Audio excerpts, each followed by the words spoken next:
Hi, this is Paul Gilson. And yes, it's Thirsty Thursday. Um Found out this week I lost two very close friends. The first one that had passed, I found out today.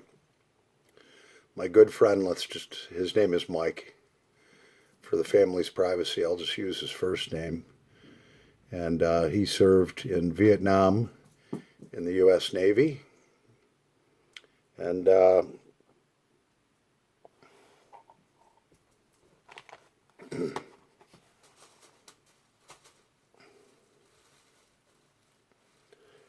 want to play this for him.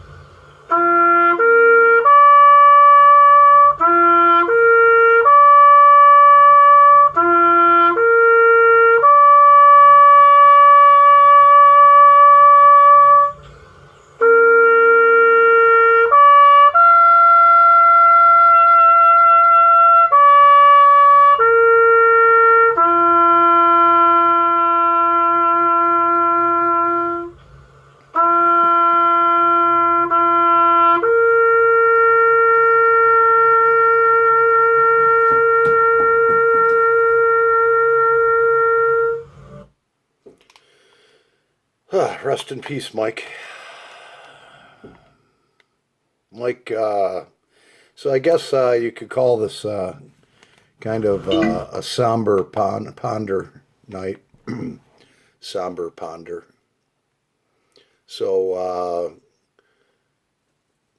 Mike used to smoke a pipe with his dad. So in honor of him, I have two friends Celtic Mist in my Willard Bowl, which many of these Willard Bowls went to our Vietnam veterans overseas, and he may have owned one, I don't know. Gave up pipe smoking many years ago. Don't know why. Never asked. So we're going to light this for you, Mike.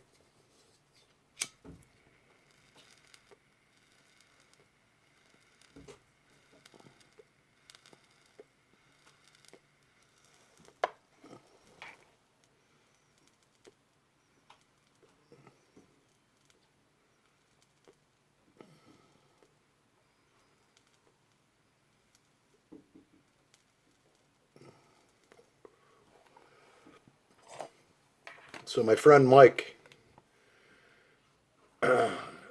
is he's the former commander of the American Legion that I belong to here in Spencerport, New York. And after he was commander, he became president of the American Legion. Had a very successful career after his stint in the Navy and his service in Vietnam. Worked for Kodak and Johnson and Johnson as some sort of financial planner in finance and planning or something. He did extremely well for himself. He was 73 years old. And how I found out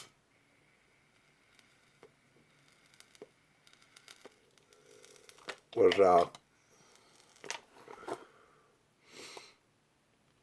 we'd have a lot of late night texting for years. And I found out I texted him about a month ago. We'd just talked. Actually, I texted him maybe a couple weeks ago. We had talked like a month ago about getting one of the other American Legion members a job where I work as a CNC operator and a veteran. And I said, yeah, we have openings.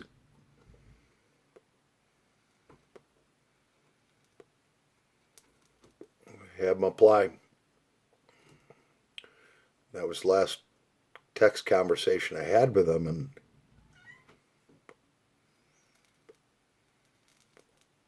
before all this COVID stuff hit the fan, we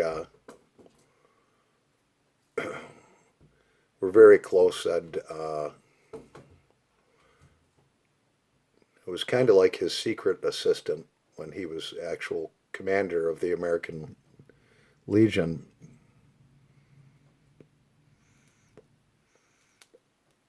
He'd say, "Hey, I need this or I need that." We never told anybody that I was doing a lot of legwork for him.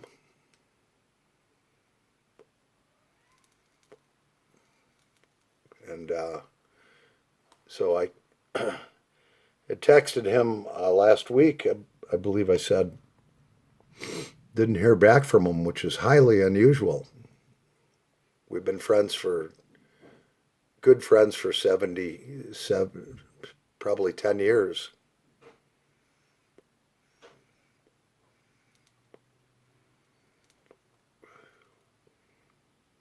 And yesterday I texted him and I'm like, Mike, is everything okay? And when I took my 2:30 break, he says his wife texted me and said, Mike passed away suddenly on November 11th. And I've always been there for them. I mean, they're in their 70s. He was 73. So I told her, I says, if there's anything that I can do for you, I was always there for your husband. And,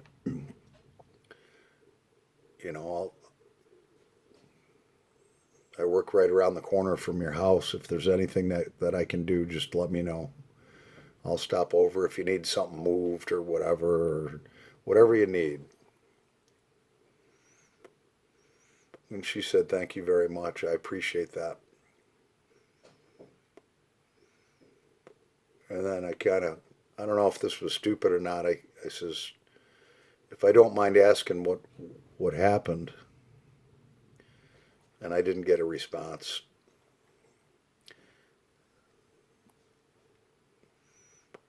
The only thing that she told me is on November 11th he passed away suddenly. I suspect probably a heart attack. I'm just going to let it sit at that. And so Mike and I helped him move 3 different times. Actually, I helped him move stuff around at one of the houses. We first met about 10 years ago. He hired my side company to come over and put some concrete landscape curbing in at his house, and so we did, and we did a real good job. He liked that. And then he called me and asked if we could reseal it for him, and I said sure. I said, you get the military discount and all of that stuff. And so I went over and did that. And then he texted me and said, a little while later, hey, I need some stuff moved around, in my basement and this and that. And how much do you want per hour? And I just said, I don't want anything per hour. I'll just come over and I'll help you. And he says, no. He says, bring one of your sons. I says, I don't want nothing. Just, I'll come over and we'll move whatever you need to move. And he's like, if you want to come to my house, it's $20 an hour each, or you don't come over. And I was like, that's way too much. I says, I wanted to help you for free. But he wanted to bless my family. Like I said, he did extremely well for himself throughout his career. Extremely, extremely, extremely well. So he made me take $20 an hour and paid my son $20 an hour and gave us a $50 tip. And I was like, this is way too much. I don't even want to charge you to help you. Mike was a very private guy. I think he saw that I was a good person, which I try to be, and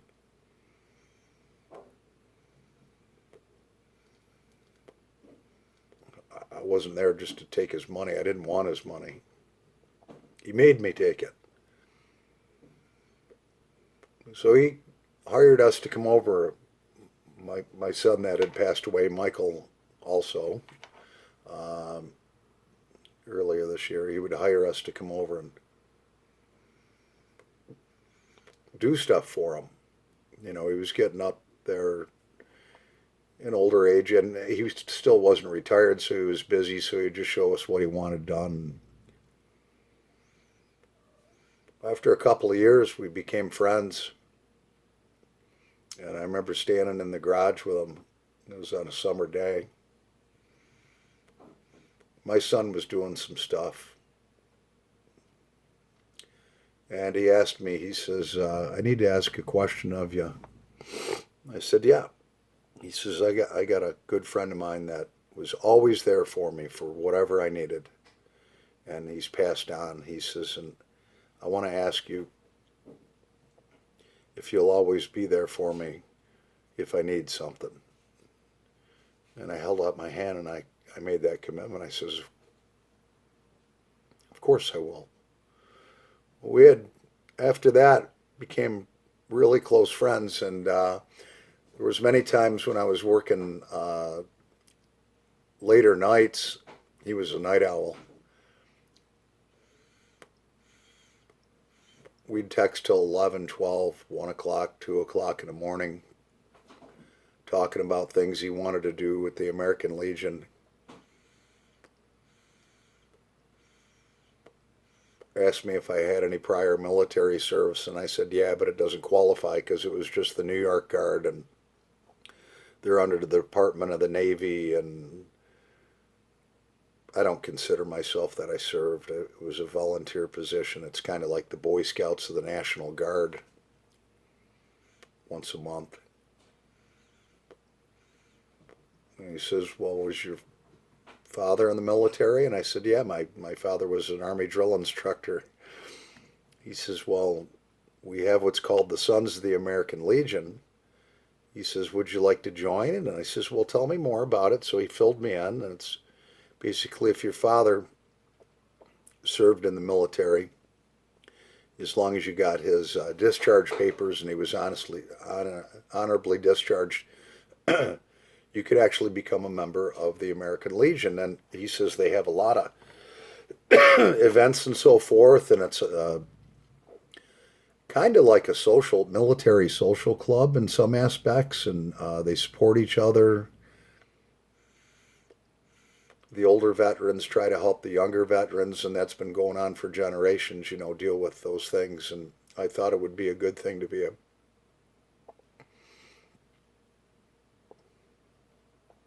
a part of. So I got my dad's discharge papers, and this was when my father was still alive, and I've been a member now for about 5 years. And go over and do some volunteer work and so forth. And like I said, I was kind of like Mike's secret personal assistant, because sometimes in volunteer organizations, people are busy and so forth, and he felt he could really rely on me, and I just did what I could. One time he called me up, and he's like, "We need 10 yards of dirt over at the Legion." I said, "For what?" He says, "Well, there's a real low spot in the back part. When it rains real hard, the lawn mowing guys, it forms almost like a pond." And I said, "Well, I got a couple of connections. I've been around the block a little bit. Not bragging about myself or anything. I'm nothing special. I'm 57 years old. I've always tried to do good for others, and so I made these connections, and we used to do donation work for the the village that I grew up in. We would donate work, not charge the village at all. Just it was a community donation. We didn't want any advertising or anything. We'd contact the town supervisor. She was still in charge of the village and so forth, and we'd just go over and do it. And then they would actually called us back and wanted more work done, but they wanted to pay for it. So I've always been wanting to give back to my community and so forth. And so Mike and I became quite close. Back to the 10 yards of dirt he asked for. He says, well, I got a couple of connections. So I called one of my connections, and they were extremely super busy. It was at the height of their landscaping season. They would have donated the 10 yards of topsoil after I didn't get a call back for a little bit. I said, well, I have another connection. I know the village superintendent. And he's like, you do? And I says, yeah, I've known Tommy. I've known him for 40 years. We went to school together. He's the boss of the village. For the DPW, the guys that go around and fix stuff and whatever the village needs. So I called up Tommy and told him what was going on. Said, I'll have 10 yards of topsoil delivered there tomorrow, Paul. They said, well, hold on. Let me put you in touch with the commander so we can orchestrate this properly and he can tell you where he wants it dumped and everything. I really appreciate it. And that happened. I drove the dump trucks right out there, dumped it out, and their volunteer grounds crew raked it all out, seeded it, and no more water puddle. When it came time for the traveling Vietnam Wall to come around, Mike called upon me and my small, tiny company that I'm thinking about not even running anymore after doing it for 20 years. And he said, the board wants to know how much he would charge us to put the decorative concrete landscape curbing. Basically what it is, you know how you have black plastic edging that separates stone or mulch from, in the landscaping from the lawn. It's a separation barrier. Well, we started a business about 20 years ago where we put in a decorative angled type curb that's stamped, and it comes in many different colors. And he says, I got the traveling Vietnam Wall to come this summer and we want to hire it. We need to get it done right away. And the board wants an estimate. I went over there and I wrote the estimate up. And it was a couple $1,000s worth of work. And I put down $2,000, put a line through it. And then down under the estimate where it says actual price, I says donated. And I was a member then at the time. It's something I wanted to do. I could afford to do it. That doesn't make me anything special. I wanted no recognition for it. I wanted to serve those who serve. And so we went and did that. And everybody was really so happy with it. And they were asking, Mike, who did this? And I ended up getting, a lot of work out of that. And which I didn't do it to get the work, but they all got their military discount. Made a lot of friends there. Good friends. A lot of them I knew because I grew up in the village of Spencerport where the Legion is.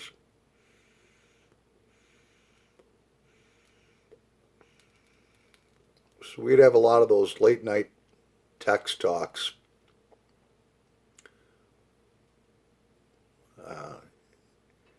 He asked me one time to come over and said he couldn't get his four-wheeler started, and everything he had was brand new. If it didn't work, he would just get rid of it and go out and pay cash for something. I mean, he was very wealthy. So I said, yeah, I'll stop over at work and take a look at it. Went over there. I went over to his house several times, many dozens of times when after I made that commitment. And he'd always try to give me money for little favors, and I told him no, no, no. I mean, if you want us to move your house or something like that, and you want to pay me, that's something. I mean, but for me to stop by and help you out for an hour or two, I would have done anything for the guy for free. I didn't want any money, but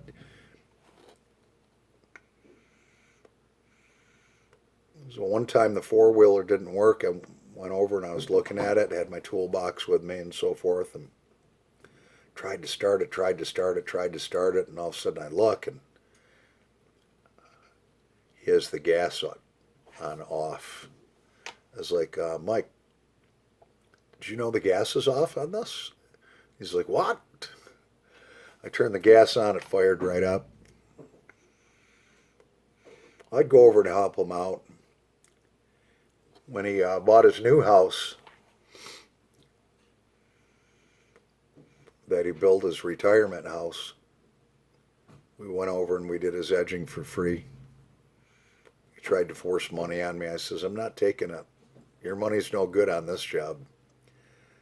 I mean, the guy had, when we moved, gave me so many things. He gave me, he bought brand new leather furniture, and he had furniture that was only 2 years old, but his wife wanted an upgrade. After 2 years, never sat in. And he says, either come pick it up or I'm putting it out to the curb. I was like, oh, all right. So I went over. I could never have afforded this furniture.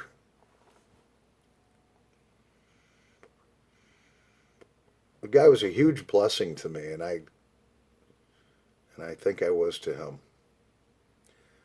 I'm going to miss him. I know where he is, though.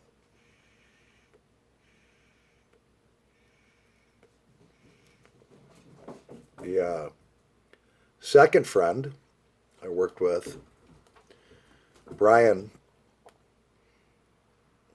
he was an Afro-American gentleman, colored, very good man, about 6'9" tall. This guy was built like a linebacker, 46 years old. We shared a lot of conversations at work about our faith.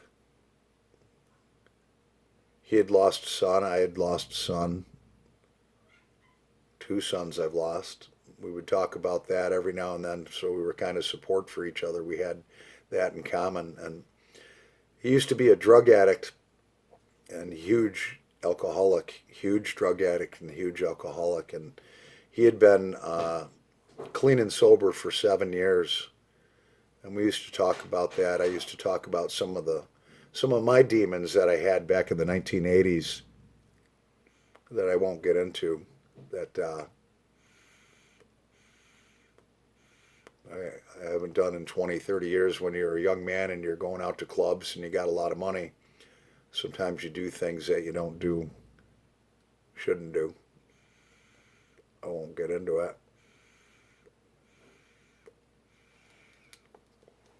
I never became an addict, thank God. It was an occasional experimental type of thing, but he was a full-blown crack addict. He went from coke to crack and so forth. And I told him, I says, I'm so proud of you, And when his son passed a few years ago,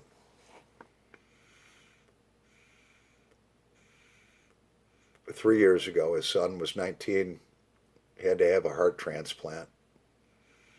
Played sports, great kid. He passed away. Him and I got to talking about that after it had happened.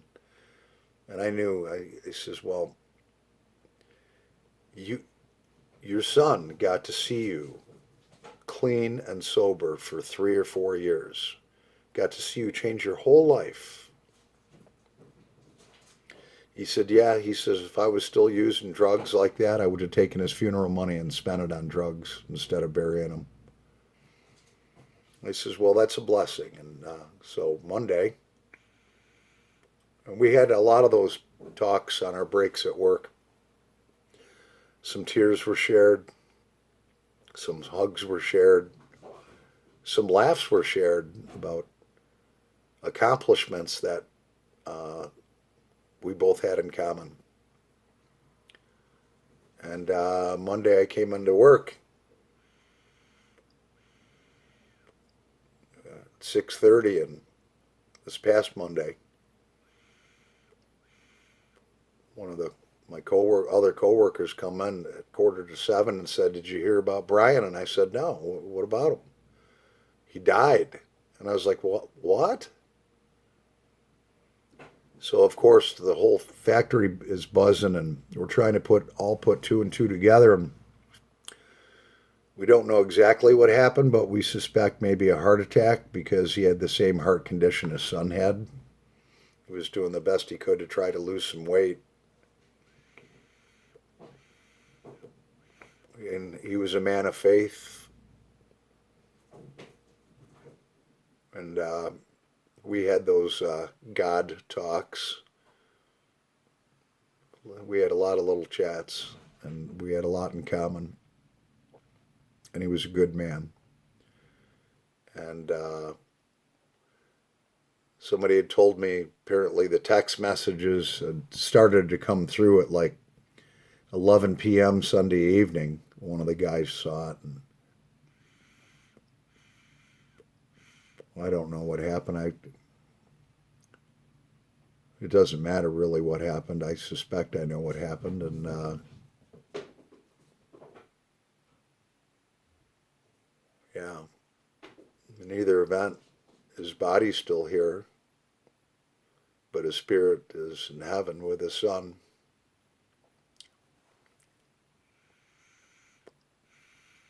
Those are my beliefs. You don't have to believe that.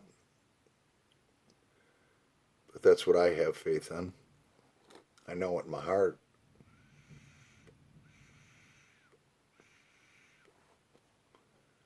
So some somber ponder. Not to be a downer.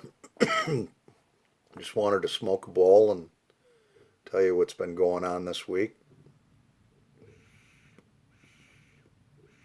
So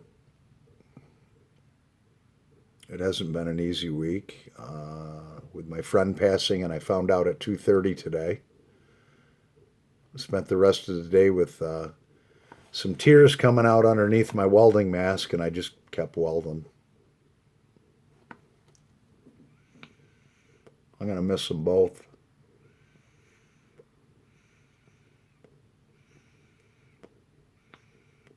Appreciate the people that you have when you have them. Every person that I care about, that I really truly care about and love, whether they're male or female, I tell them I love them before I say goodbye. And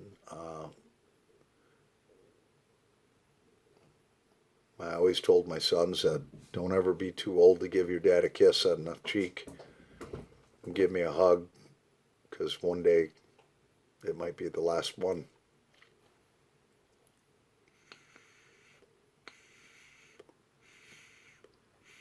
Showing affection for somebody that you care about, and letting them know that you love them, there's nothing wrong with that. It's hard for some people to do. For me, it hasn't been.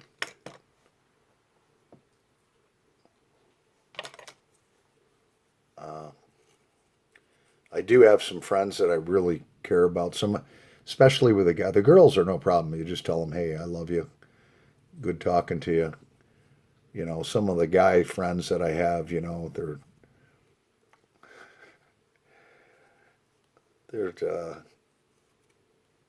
they know I care about them, but it would be hard for them to hear that. Hey, I love you, man. But a lot of my real close male friends that I've known for many, many years know who I am, and they're few and far between. I hold my friends closely, my real close friends.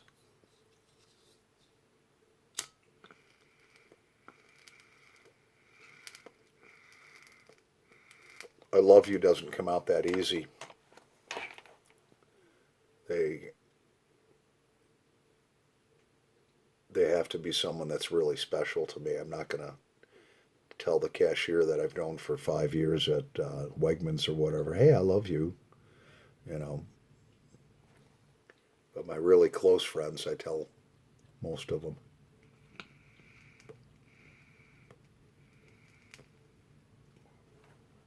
So,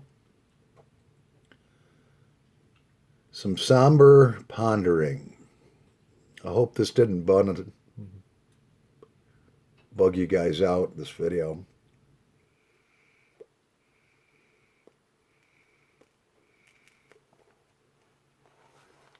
Just wanted to smoke a bowl and just do a chat and say what's on my mind. Sometimes when you talk about things, it's easier.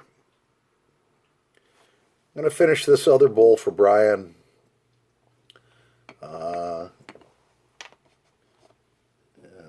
It also has two friends Celtic mist in it, but we're going to end the video for Thirsty Thursday. Appreciate all of you subscribers. Thank you so much for all the birthday wishes. It was overwhelming. It made my night special. I tried to answer each and every one. And I really am appreciative. I hope I didn't miss anybody. We still have our Sunday giveaway if you look at that video from December 5th. So we'll have that on December 12th, which the entry will end at 4 p.m. Eastern Standard Time in the United States. And then I'll announce the winner. We'll do a video. So cheers to my friend Mike from Paul the Pipe Guy. And for my friend Brian, who is clean and sober,